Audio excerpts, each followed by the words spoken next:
Beberapa minggu terakhir, pasar global lagi dihadapkan sama satu pertanyaan besar. Geopolitik global yang biasanya dianggap musuh kripto, ternyata justru lagi mempercepat eksperimen penggunaan kripto. Ketegangan di Timur Tengah ini udah bikin volatilitas meledak di mana-mana.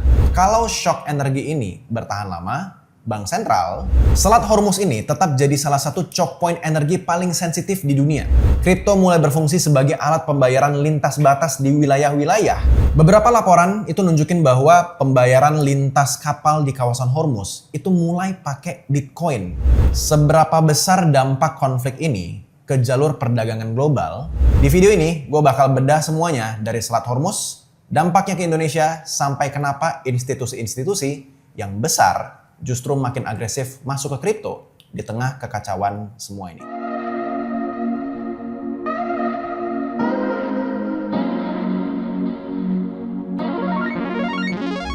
Selamat datang di Special Edition Market Outlook bersama gue Josh Gultom dan juga tim Trading Desk Vlog.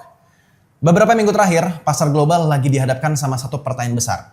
Apakah konflik Iran ini cuman kejutan geopolitik yang bakal lewat gitu aja? Atau ini adalah awal dari perubahan besar di struktur resiko global? Ketegangan di Timur Tengah ini udah bikin volatilitas meledak di mana-mana. Harga minyak itu sempat tembus $100 per barrel, Bitcoin bergerak dari sekitar $68.000 sampai balik lagi ke $72.000, dan pasar global ngalamin beberapa fase risk off dan juga relief rally kemarin. Cuman dalam hitungan beberapa hari aja. Tapi cerita sebenarnya bukan cuman soal pergerakan harga. Konflik ini ngebuka mata kita bahwa energi, inflasi, perdagangan global, dan juga bahkan kripto sekarang itu udah saling nyambung di dalam satu sistem yang sama. Di video ini, gue bakal bedah semuanya dari Selat Hormuz, dampaknya ke Indonesia, sampai kenapa institusi-institusi yang besar justru makin agresif masuk ke kripto di tengah kekacauan semua ini. Waktu konflik pertama kali memanas, pasar langsung masuk ke mode risk off. Investor pada mindahin modal mereka ke aset yang dianggap lebih aman, yaitu adalah dolar AS atau juga emas. Sementara aset beresiko kayak misalnya saham sama kripto ini kena duluan yang namanya tekanan. Lonjakan harga energi di sini jadi perhatian utama semua orang. Minyak itu sempat ngelewatin $100 per barrel dan itu langsung munculin kekhawatiran bahwa inflasi global bisa aja balik naik lagi. Kalau shock energi ini bertahan lama, Bank Sentral kemungkinan bakal nahan suku bunga tinggi lebih lama dari yang pasar itu harapkan. Tapi setelah fase kepanikan awal, pasar mulai bergeser akhirnya. Dari war panic ke damage assessment. Investor sekarang udah mulai fokus ke pertanyaan yang lebih spesifik.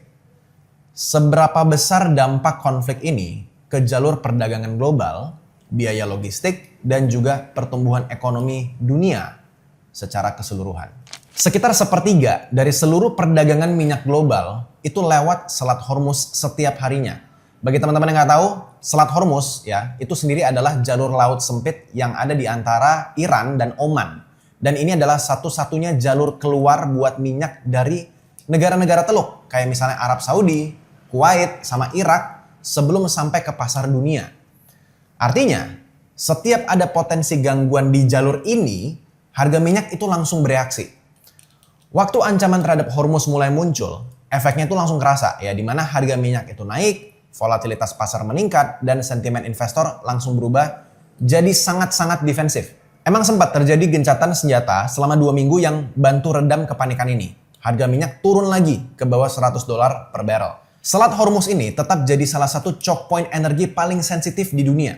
Dan selama ketegangan di kawasan itu belum benar-benar selesai, resiko ini gak akan kemana-mana. Ada yang menarik di tengah semua ini. Beberapa laporan itu nunjukin bahwa pembayaran lintas kapal di kawasan Hormuz itu mulai pakai Bitcoin atau stablecoin. Dan ini bukan berita kecil. Kalau tren ini beneran berlanjut, kripto nggak lagi bisa dipandang cuman sebagai aset yang spekulatif. Kripto mulai berfungsi sebagai alat pembayaran lintas batas di wilayah-wilayah yang kena pembatasan finansial atau sanksi internasional. Di sini, utilitas aset digital jadi makin nyata. Justru di situasi di mana sistem keuangan tradisional itu mulai kesulitan buat jalan normal. Geopolitik global yang biasanya dianggap musuh kripto, ternyata justru lagi mempercepat eksperimen penggunaan kripto di dalam ekonomi dunia.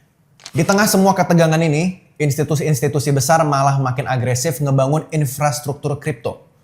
Mastercard, salah satu perusahaan pembayaran terbesar di dunia, itu ngumumin rencana akuisisi BVNK, sebuah startup infrastruktur pembayaran berbasis blockchain, senilai sekitar 1,8 miliar dolar.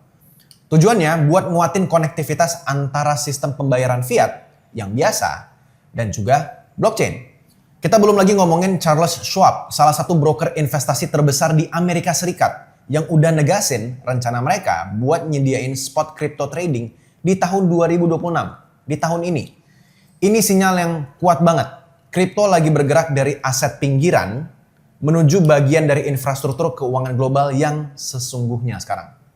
Buat kalian yang di Indonesia, ya konflik Iran mungkin kelihatan jauh banget secara geografis gitu. Kita jauh sama Iran, tapi dampaknya tetap kerasa lewat beberapa jalur utama. Yang pertama adalah yang jelas harga energi. Indonesia itu masih ngimpor sebagian besar kebutuhan minyaknya dari luar negeri. Kalau harga minyak global itu naik lagi, biaya impor energi Indonesia juga akan ikut meningkat. Dan ini bisa langsung pengaruhi inflasi di dalam negeri Indonesia ini. Yang kedua adalah pasar keuangan global, di mana pergerakan dolar Amerika Serikat, yield obligasi AS, dan arus modal global ini bakal ngaruhin rupiah, pasar obligasi Indonesia, dan juga IHSG. IHSG sendiri sempat ngalamin tekanan sebelum akhirnya nyetak relief rally sekitar 4,4% waktu sentimen global itu akhirnya mulai membaik. Konflik Iran ini ngasih satu pelajaran penting buat para trader. Pasar sekarang sangat dipengaruhi sama dinamika makro global. Kalian nggak bisa lagi cuman mantengin chart kripto aja. Ada beberapa indikator yang wajib kalian pantau sekarang, yaitu adalah harga minyak, US Dollar Index atau DXY, yield obligasi Amerika, dan tentu aja perkembangan geopolitik yang paling baru. Harus keep up to date guys. Rally Bitcoin ke atas 72.000 dolar setelah kabar gencatan senjata itu adalah contoh klasik relief rally. Sebuah pergerakan yang dipicu membaiknya sentimen di market. Tapi belum tentu ini nandain perubahan tren jangka panjang. Intinya memahami pergerakan lintas pasar sekarang ini udah jadi keharusan. Makro global dan juga kripto ini udah nggak bisa lagi kita pisahin di zaman sekarang. Konflik Iran itu nunjukin satu hal yang sangat jelas. Pasar global hari ini makin terhubung satu sama lain. Energi, perdagangan global, kebijakan bank sentral, dan aset digital sekarang itu bergerak di dalam satu ekosistem yang sama. Buat kalian yang lagi invest atau trading, yang ngerti hubungan ini bakal jadi kunci buat navigasi volatilitas pasar dalam beberapa bulan ke depan. Di dunia yang makin kompleks ini, kemampuan baca makro naratif itu bakal sama pentingnya sama kemampuan kalian untuk membaca chart.